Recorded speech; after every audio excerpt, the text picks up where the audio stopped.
Protecting Mental Health, Be the Self-Starter. Series 3. Diving into Our Emotional Worlds. Episode 7. The Break of Dawn. In the past few episodes, we have gained an initial understanding of the pain of bereavement and the factors affecting grief recovery. It is only by understanding the challenges of the grief process that we can provide sensitive and appropriate support to grievers and accompany them to emerge from the cocoon of grief. In this episode, we discuss the interplay between attachment styles and adaptation to loss, to further understand different states of grief, and how to adjust our mindsets towards loss for grief recovery. Where to go from here?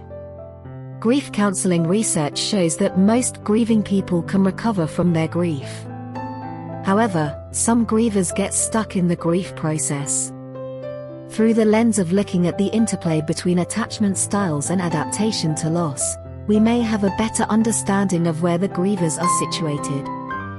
State 1. Secure attachment and good adaptation to the loss. When the attachment between the griever and the deceased was secure, it is more likely that the manifestations in continuing bonds with the deceased are symbolic. That means the griever is more ready to accept the death and gradually internalizes the life values and ways of being of the deceased. All these help the griever to start a life without the deceased. Keeping the deceased inside gives them a sense of security. State 2. Stable attachment but maladaptation to the loss.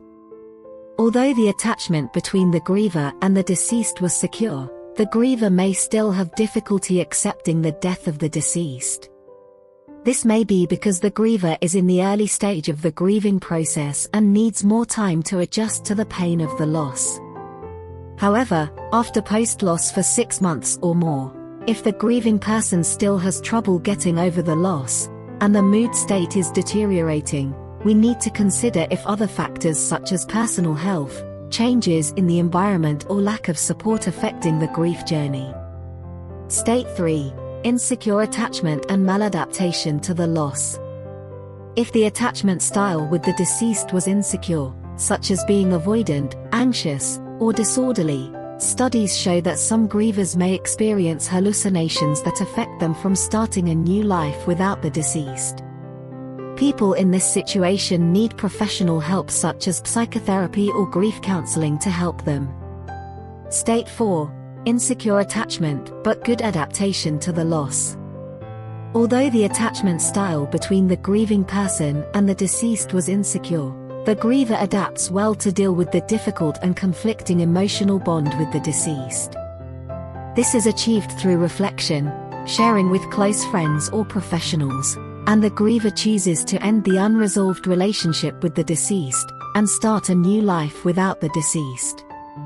Alternatively, the griever gains an insight into the root cause of the conflicting relationship with the deceased and chooses to forgive the deceased for the harm done. With the change in perspective, the griever can have peace of mind again. Summary. Grief is a journey, and recovery is also a journey. Let's listen more, judge less, and be empathetic to support the grievers to welcome the break of dawn in the recovery journey. Author, Dr. S.P. Chan, Doctor of Psychotherapy and Counselling. The University of Edinburgh, UK. Master of Science in Mental Health, the Chinese University of Hong Kong. Master of Science in Psychiatry, Cardiff University, UK. The 18th of August 2023.